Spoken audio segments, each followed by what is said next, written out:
Hey everyone, it's Len down at 1A Auto. Today we're going to be working on a 2001 Lexus GS300. We're going to be doing some front brakes. You can get these and any other quality parts at 1aauto.com. All right, one of the first things that we're going to want to do is after we have the vehicle semi-supported off the ground, you want to make sure the wheel is still on the ground firmly. So you take your 21mm socket, and if you have a long ratchet or a breaker bar, just a little bit. You don't want to go too far. Now as we take off this one last lug nut, you want to make sure you hold that wheel on. You don't want it to fall off, go bouncing off, hit you in the knee, hurt yourself. Safety is key. Let that down nice and easy. So now that we're doing the front brakes on this, what I want to do first is I want to make sure that this caliper bleeder screw right here, located at the top rear of the caliper, breaks free. First you need to take off the protective rubber cap.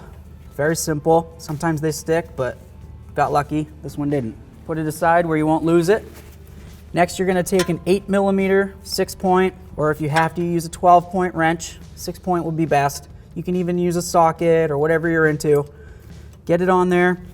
And this is going to be weird because righty-tighty, lefty-loosey, right? But this is coming from the back side and you're coming from the front side of it, so you need to think backwards.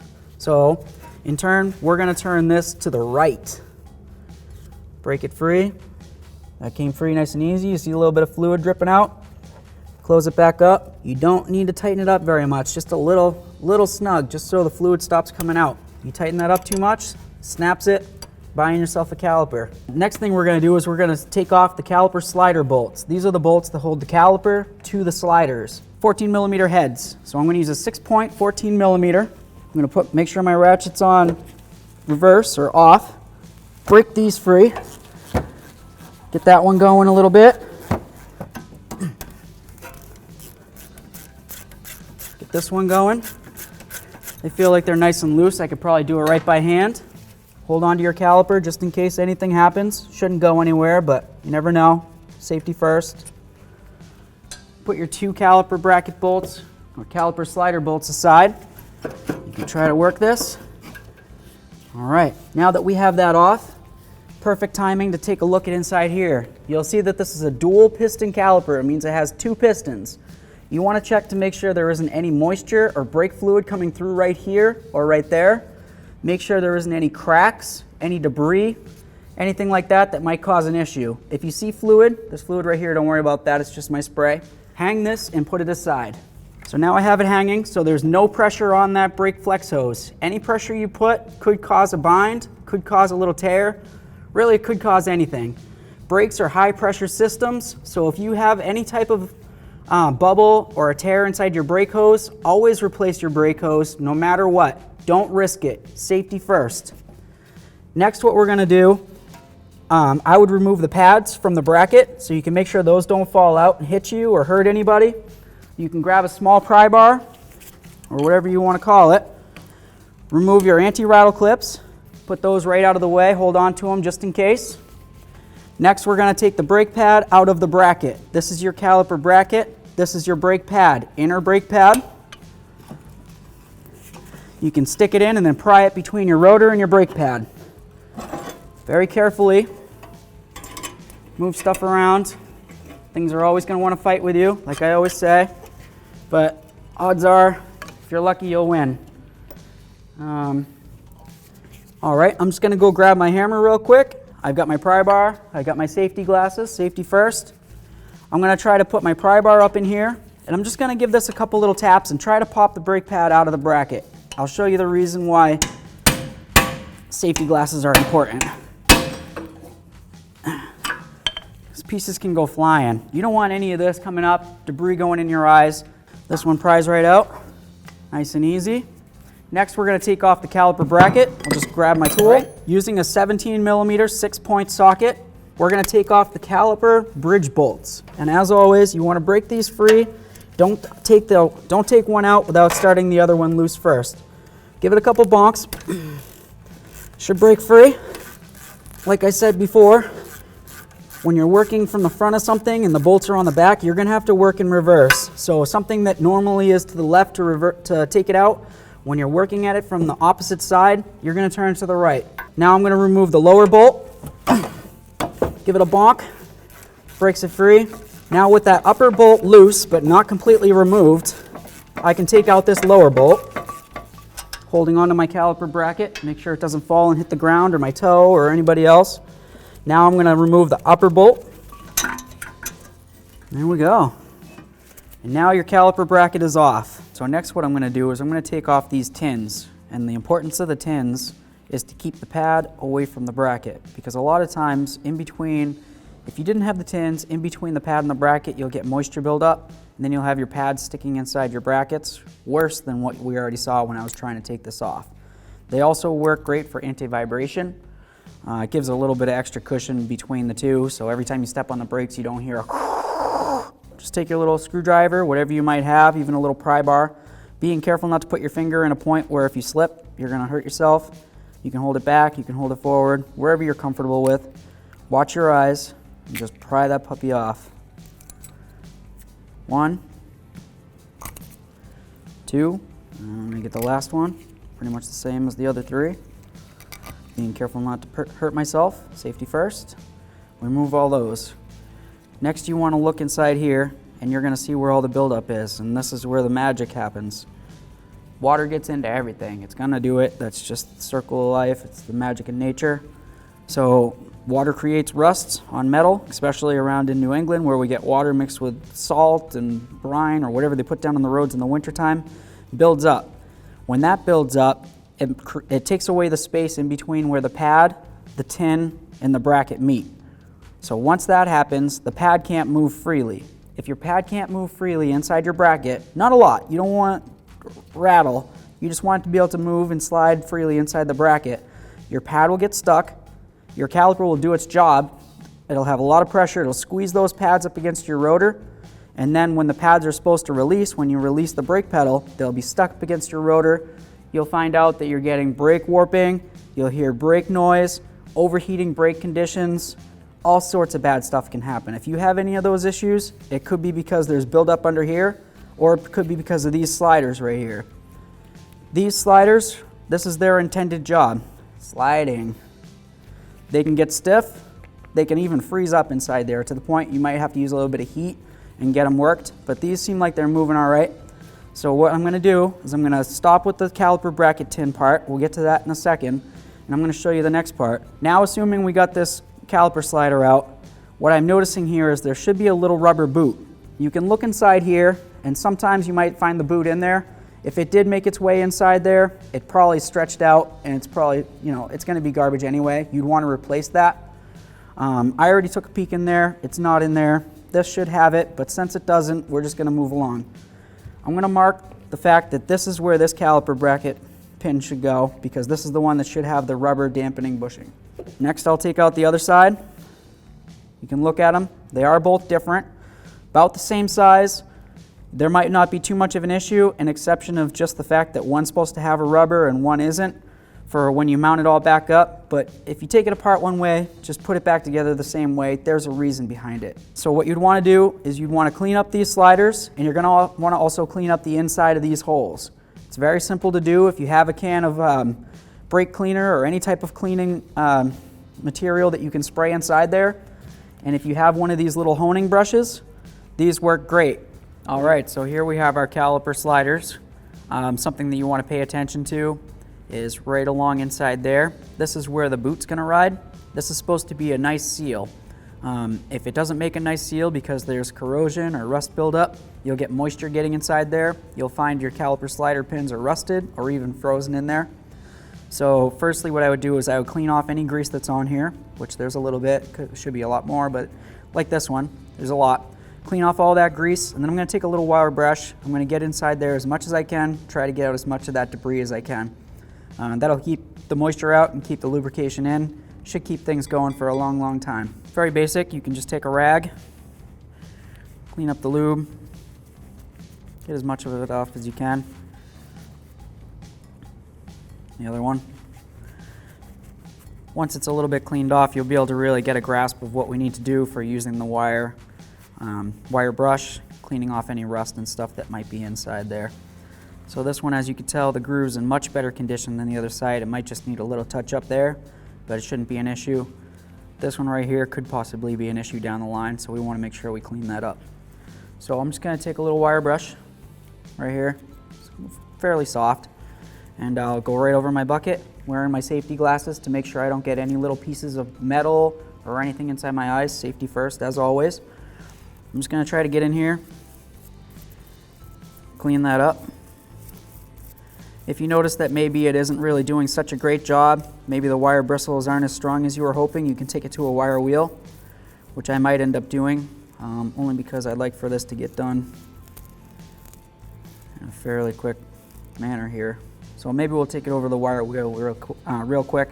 I'll clean up in there, I'll clean up the head of this, get it nice and clean and pretty. Right in here is where I'm going to try to get, and I'd also like to try to get around the bolt head, try to clean it up. You can see the buildup on there. That's going to cause a little bit of issue trying to get your socket on. Keep a firm grip, but also keeping your fingers out of the rotation area. Just get it in there.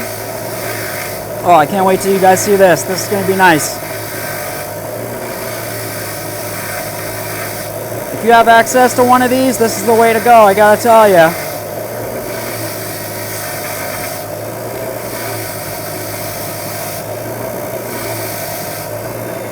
Look at that in there. It's beautiful. Now I'm going to just take it along the outside. You can see the buildup. Try to get the majority of that off, just for good measure. If you don't have a wire wheel, don't worry about it, but why not? Now I'd like to show you what this caliper pin looks like. Practically brand new.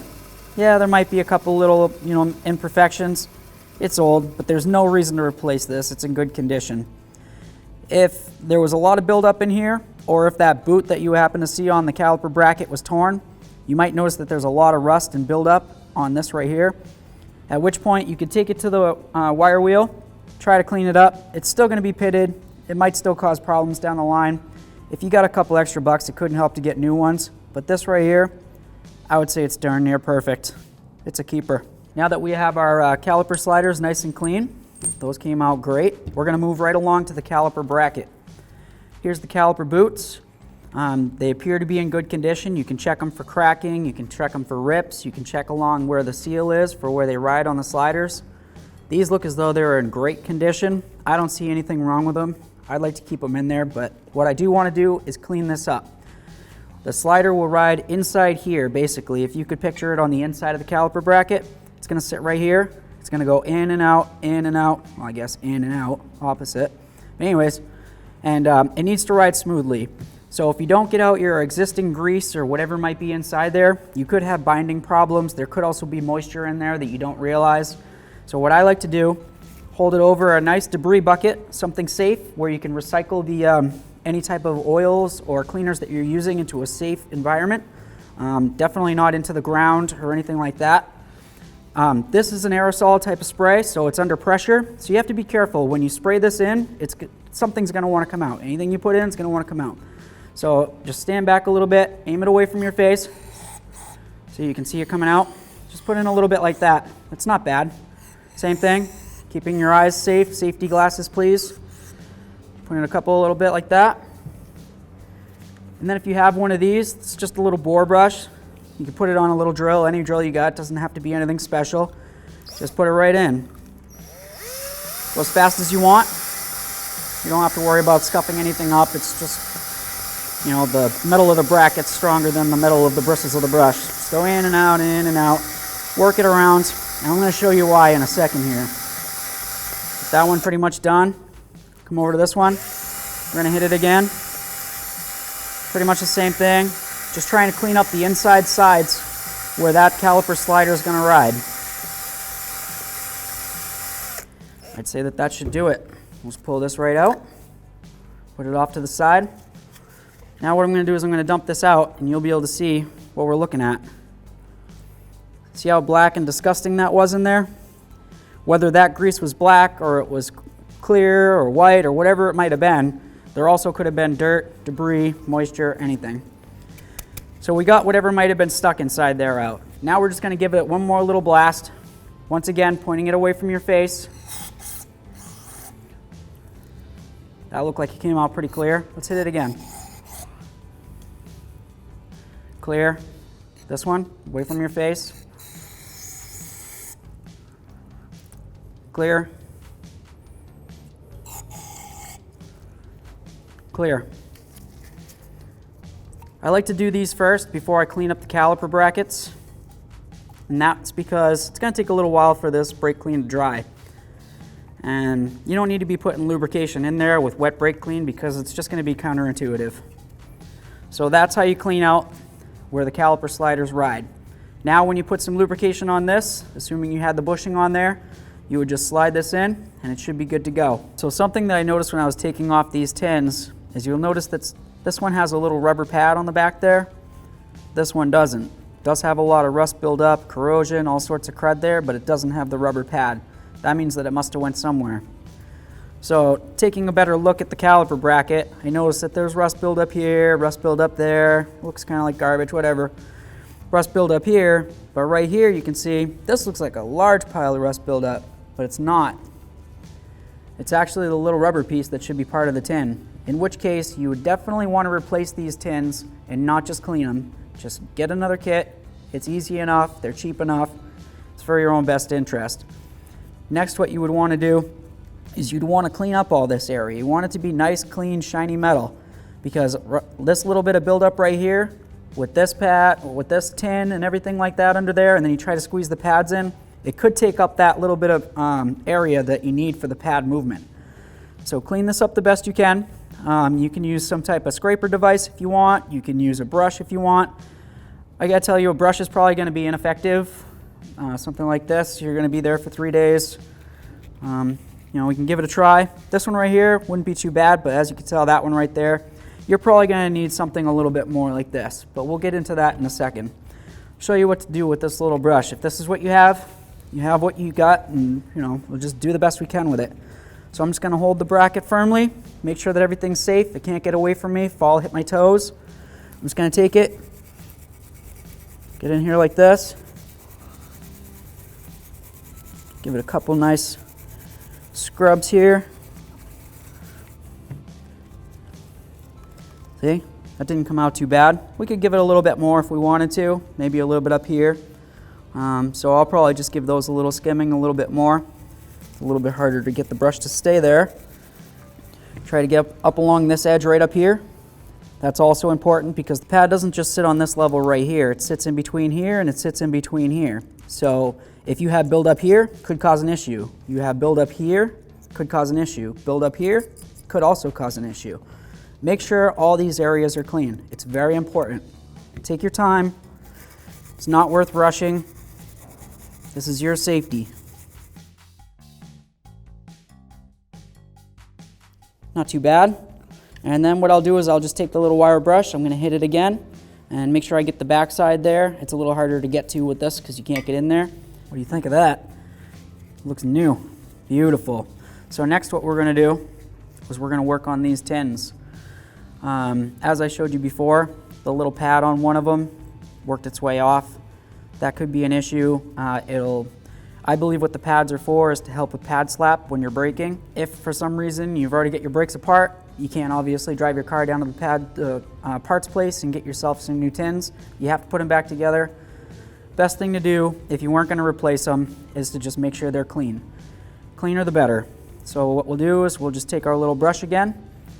We'll take a little screwdriver and we'll try to pick off all these crusties. As you can see that there's big rusty crusties there. Being careful not to poke our fingers.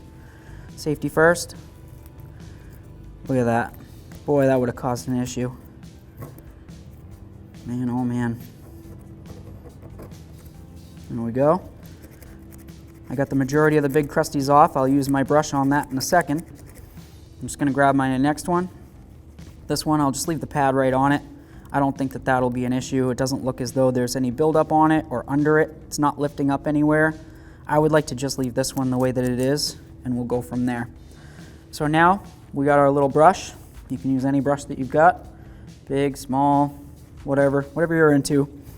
And you just want to try to clean it up as best you can. It's just brake dust on here, so it should be easy enough. It's not super integral that it's 100% clean, but you know, just do your best. It's your car, and it's not really going to affect the safety so much as just, you know, it's your way of doing your work. You like to do it 100%, do it 100%. But try to get it as clean as possible. You can see the difference there just with that 2 seconds. It's totally worth your time. Do the back side where it's going to connect to the caliper bracket. Clean that up as well. Looks pretty good. Not too bad. I'm going to hit this side right here. You can see there's buildup.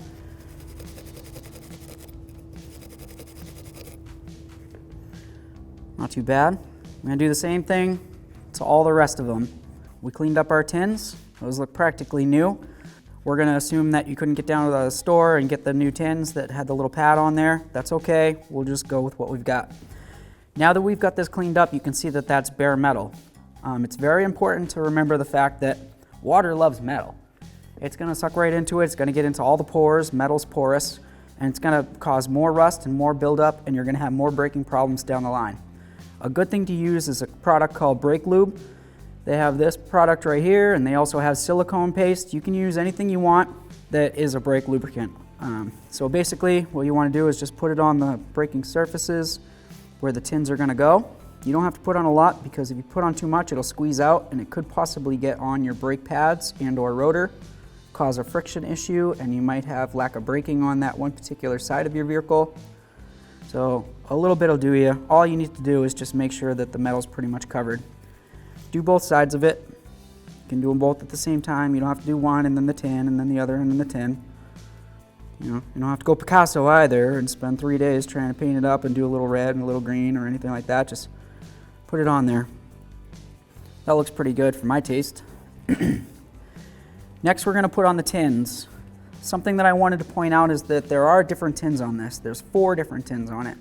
But basically what I wanted to point out is, although there's 4 different tins, because each goes on one side and then the other side, there's 2 different types of tin in this instance, where this side of the tins doesn't have this extra little flippy piece right here, which is a tensioner, and this side does. The reason for that is when your caliper bracket's on the vehicle, you're on your left side of your car, it'll be sitting like this.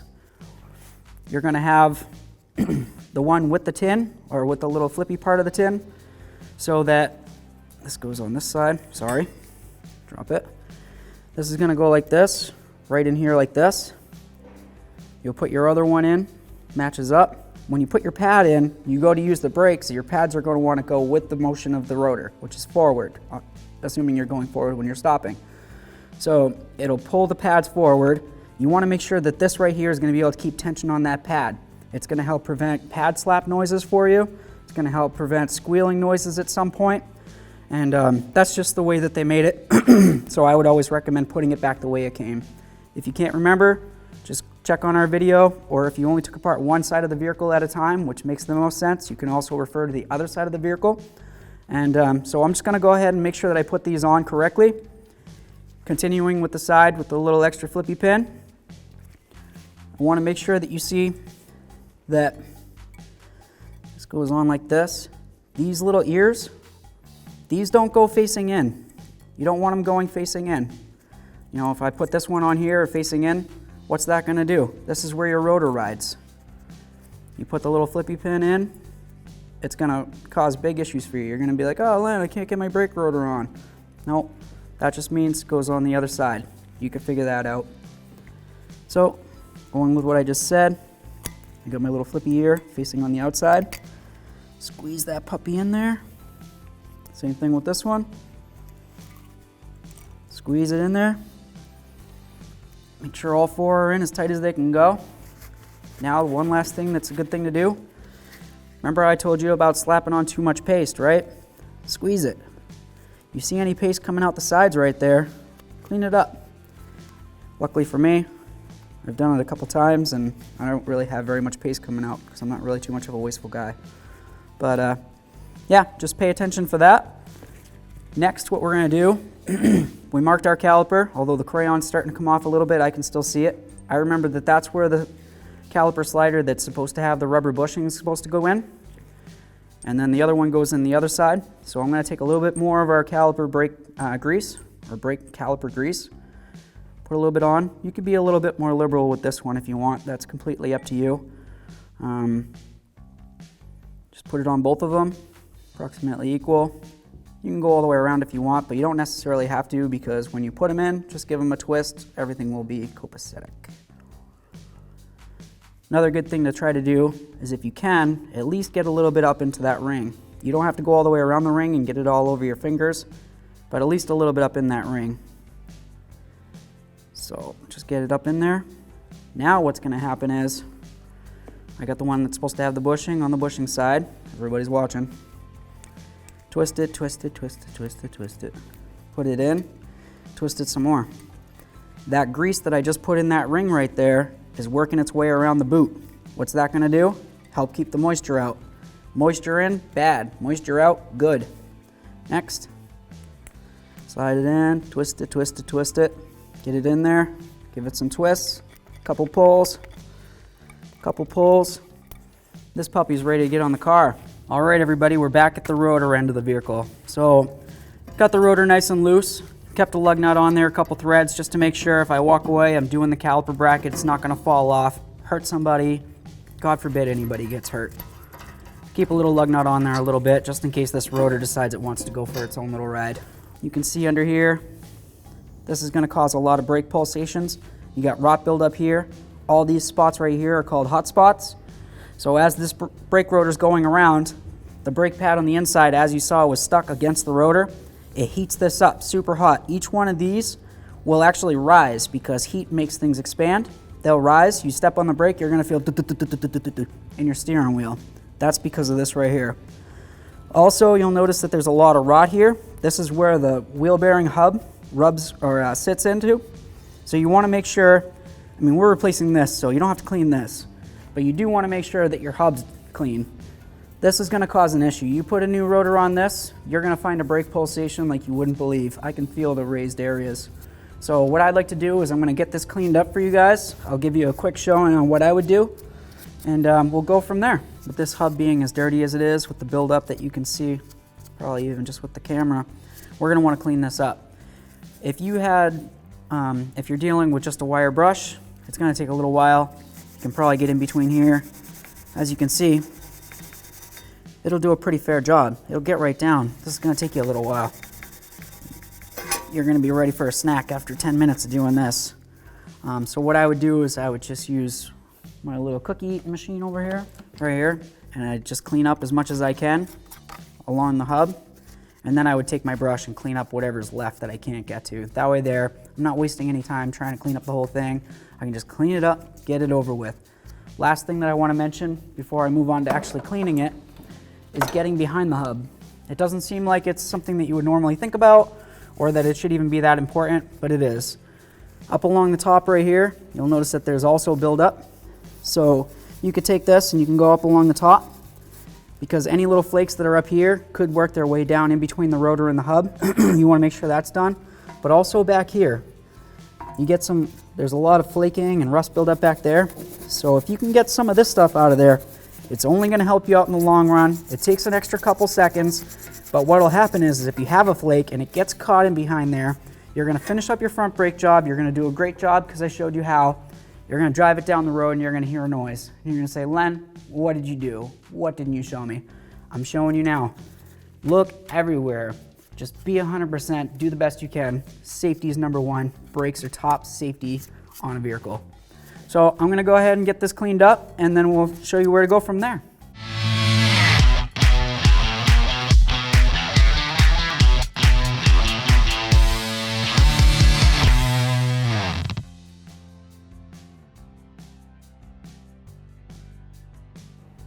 All right, now it's time to go ahead and put this rotor on. I got the hub nice and cleaned up. We'll come over here and grab it. Oh, I don't know about wanting to put this rotor on. Maybe it's time to get one of these quality parts from 1aauto.com. All right, so here we have our old parts. I just took these off of our Lexus. I wanted to go over a couple good points with you. Our new rotors, they are cross-cut. If you zoom in close, you can see that along the cutting, they have a lot of, the way that it's cut isn't just circular like a record, it's a lot of cross-cutting, and that makes for extra braking friction, better braking, you'll get better cooling. You'll also notice that they're slotted, right here, this is slotting, and they're also drilled. These are very important for cooling and also dust and air dissipation, And you'll notice the cooling fins on the new rotor. These are very clean inside. There's a whole bunch of them. And you'll notice the cooling fins on the old rotor. You're not going to get very much cooling from that surface. Another thing to notice is that with the rot that's inside of the cooling fins on this, you'll get a lot of this. This is garbage. This is going to cause overheating conditions, and you can tell that it did. You have a lot of hot spots all over this rotor. Lastly, I want to show you the condition of these pads. These were definitely ready to go. This is down to probably the minimum of about maybe 1, possibly 2 30-seconds. Worn at an angle, you can see you're at about 3 to maybe 4 there, probably closer to 3. Definitely worn at an angle. When I did this job, I had to use a hammer to get them out. So they're definitely needed. You can see the difference in the thickness between old and new. When it comes to brakes, you want to make sure you can stop. Safety first. And you can also get these or any other quality part at 1aauto.com. All right, we got our quality part from 1aauto.com. I'm going to go ahead and put this on here. Fits on perfectly. I'm going to take one lug nut while holding the rotor so it doesn't fall off. Nobody gets hurt. Safety first. I'm going to try to screw it all the way on. Hold the rotor right to the hub so hopefully it won't move too much. In case there is any debris or dust or dirt or rust for some reason, it won't get in between the hub and rotor. I just want to give you a little view of some of the rot and rust that came through. That's from the old rotor. If for some reason you were putting your old rotor back onto the hub, if any of this fell down between the rotor hat surface and the hub, you would get yourself a brake pulsation. You'd have issues down the road and you'd say, Len, what'd you show me wrong? Watch out for this stuff, it's bad news. So now what we're going to talk about is pushing back these caliper pistons. This is a dual caliper piston, which means it has 2 pistons. The importance of this is to make sure that when you do push back this caliper, you have the bleeder screw open, which is on the back side here. Open it up, make sure you have a trickle of fluid, have your bucket underneath there, or if you have a bleeder of some sort, you can hook that up. You just need to make sure that the fluid gets recycled properly. I wanted to mention that with the dual pistons, you have to push back both pistons at the same time. If you happen to have one of these tools, which is available at 1aauto.com, this would be optimal. If you have to go with something like this, what you're going to want to do, you're going to have to take one of your old brake pads. Don't use a new one. Why ruin something new? You're going to put it in here, and then you're going to try to make this work and push them both back. And that's with the bleeder screw open. Never push back calipers with the bleeder screw closed. You'll force fluid in the wrong direction going up your brake lines, into your master cylinder, or through an ABS unit if you have that. It's going to cause issues for you. You might get an ABS light, or even worse, lose brakes down the line. We're going to go with the right tool for the job, which, like I said, is available at 1aauto.com. Firstly, what we wanted to do, as I mentioned, is we want to open up this bleeder screw, which I did at the beginning of the video, and we're going to let it trickle out for a second. The reason for letting it trickle out is to make sure that it's not plugged up. I see a trickle, I'm going to hook up my hose. Now when I squeeze this caliper pistons in, or these caliper pistons in, it'll force fluid out through here, down into my thing, and I can recycle the fluid as needed. One thing to always make sure of is to wear eye protection. As I'm pushing this back, it's going to create pressure. The pressure could pop my hose off, and I could have brake fluid shooting in my face. That's no fun. Eye protection. Make sure this is going the right direction. I'm going to put it in here, making sure I'm on both caliper pistons. What this is doing is it's separating, right? So it's pushing up against this side of the caliper, and it's going to push both these pistons in at the same time. This is a quality tool. Nice and slow. You don't have to go too crazy. It's not a race. You'll notice that when you get to the end, where the pistons are at their final point of going in, it's going to get really hard to turn in. Just stop. If it gets hard to push in, then that means you're just at the end of it. Right there. I'm going to unscrew it a little bit, relieving pressure. Remove my tool. Now I can look inside here. I can see that the pistons are both pushed in evenly. The boot right here is pushed out a little bit, but that's okay. Just did that, no big deal. Everything's nice and clean. Now I'm going to grab my 8mm wrench, have it ready. Now we're going to watch for a trickle again. Just give it 1 second. We're going to see a nice pretty trickle. Now we're going to tighten it up to the right. Now we're going to be installing our caliper bracket that we've already pre-cleaned, lubed. Everything moves perfectly as it should. What We have our caliper mounting bolts. The threads are nice and clean. If you wish, you could use some thread locker. For this particular application, I'm not going to worry about it. I'm going to start one bolt in. You can start with the top, the bottom, whatever you want to do. It's your preference.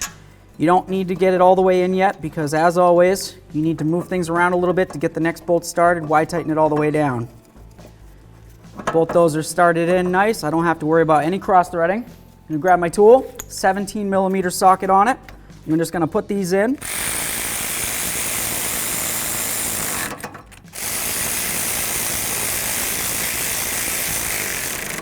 Now I have my torque wrench set to 87 foot-pounds with my 17 millimeter socket on there.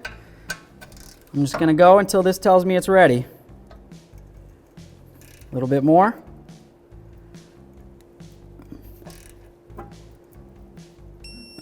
There we are. There's one.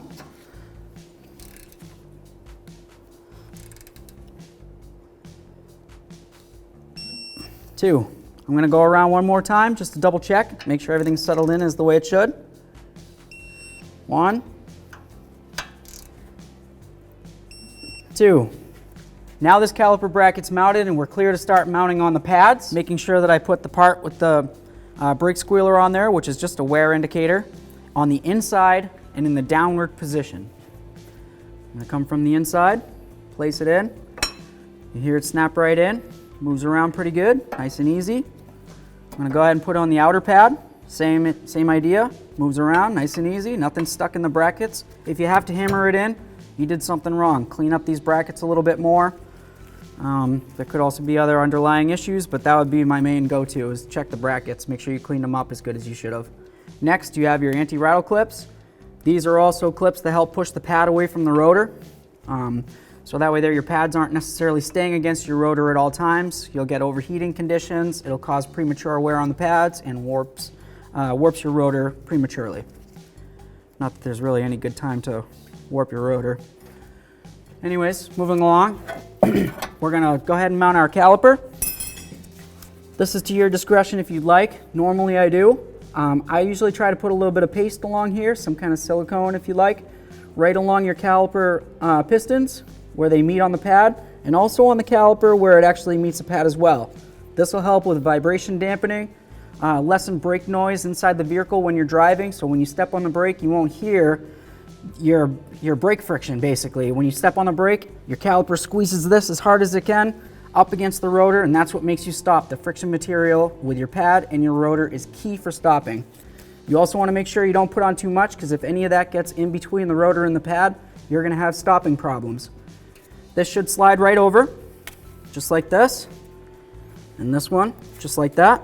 You line up the holes, then you're going to grab your caliper bracket bolts, start both of those in. I'll grab those right now. You can use a little bit of thread locker if you'd like. Generally speaking, I do. For this application, I'm not going to worry about it. Start both of those in before you go ahead and tighten either of them up.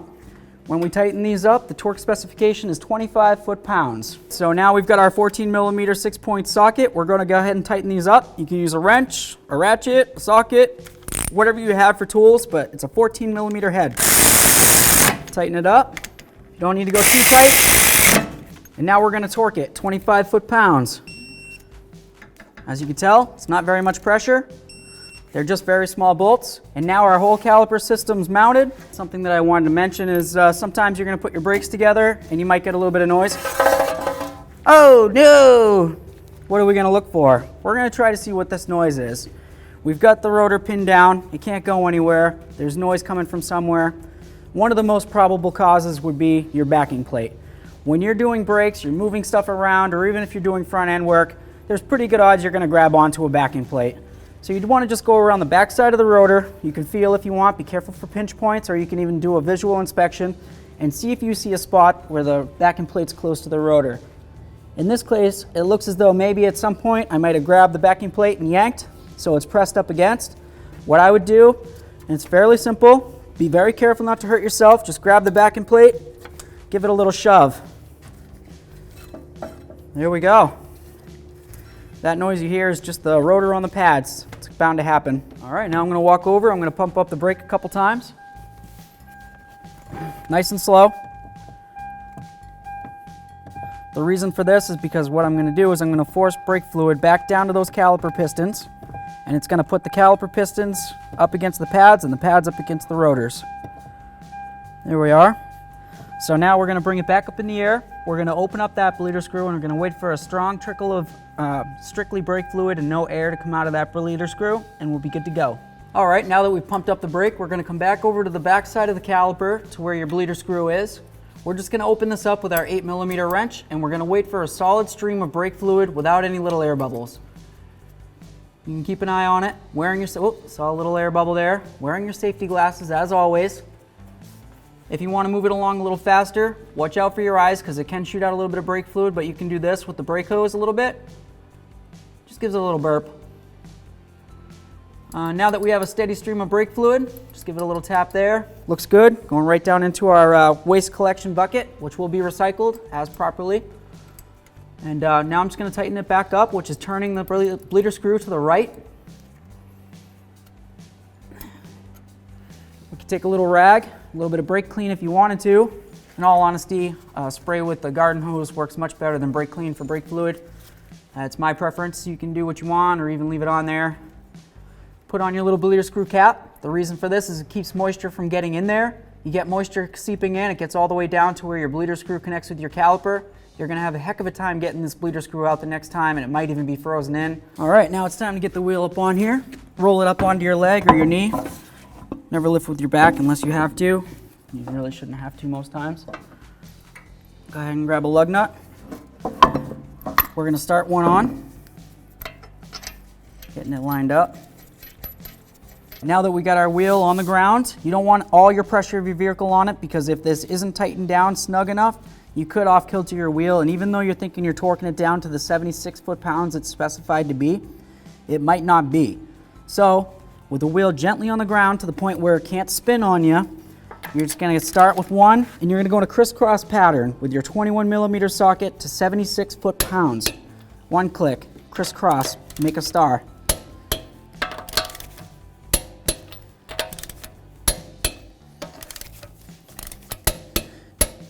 Feeling up to it? Let's go around one more time. 1, 2, 3, 4, 5. This puppy's all torqued up. Good to go. Thanks for watching. Visit 1AAuto.com for quality auto parts shipped to your door, the place for DIY auto repair. And if you enjoyed this video, please click the subscribe button.